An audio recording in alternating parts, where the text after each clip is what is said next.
ಯೇಸು ಕ್ರಿಸ್ತನ ಪರಿಶುದ್ಧವಾದ ನಾಮಕ್ಕೆ ಮಹಿಮೆಯುಂಟಾಗಲಿ. ಈ ಮುಂಜಾನೆಯಲ್ಲಿ ಈ ವಾಕ್ಯ ಕೇಳುವ ನಿಮ್ಮೆಲ್ಲರನ್ನು ಯೇಸು ಕ್ರಿಸ್ತನ ನಾಮದಲ್ಲಿ ನಾನು ಆಶೀರ್ವದಿಸ್ತೀನಿ. ಈ ದಿನದ ವಚನವು ಕೀರ್ತನೆ 27ನೇ ಅಧ್ಯಾಯ ವಾಕ್ಯ 1. ಯೆಹೋವನೇ ನನಗೆ ಬೆಳಕು ರಕ್ಷಕನೂ ಆಗಿದ್ದಾನೆ, ನಾನು ಯಾರಿಗೆ ಭಯಪಟ್ಟೇನು. ಈ ವಾಕ್ಯವನ್ನು ಕೇಳುವ ಪ್ರಿಯ ಮಗನೇ, ಪ್ರಿಯ ಮಗಳೇ, ಯೆಹೋವನೇ ನಿಮಗೆ ರಕ್ಷಕನು ಬೆಳಕಾಗಿದ್ದಾರೆ. ನೀವು ಯಾರಿಗೂ ಭಯಪಡಬೇಡಿರಿ.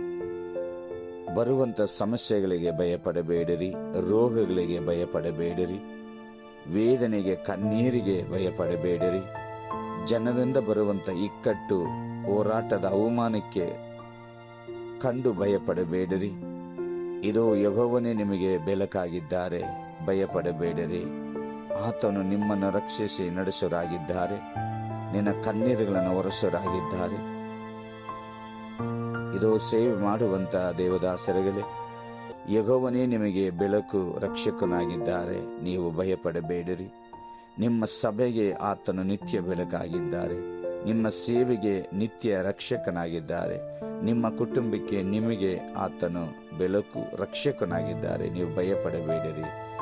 ಈ ವಾಕ್ಯದಂತೆ ಕರ್ತನು ತಾನೇ ಈ ದಿನದಲ್ಲಿ ನಿಮ್ಮೆಲ್ಲರನ್ನು ಆಶೀರ್ವದಿಸಿ ಹೆಚ್ಚಿಸಲಿ. ಆಮೆನ್.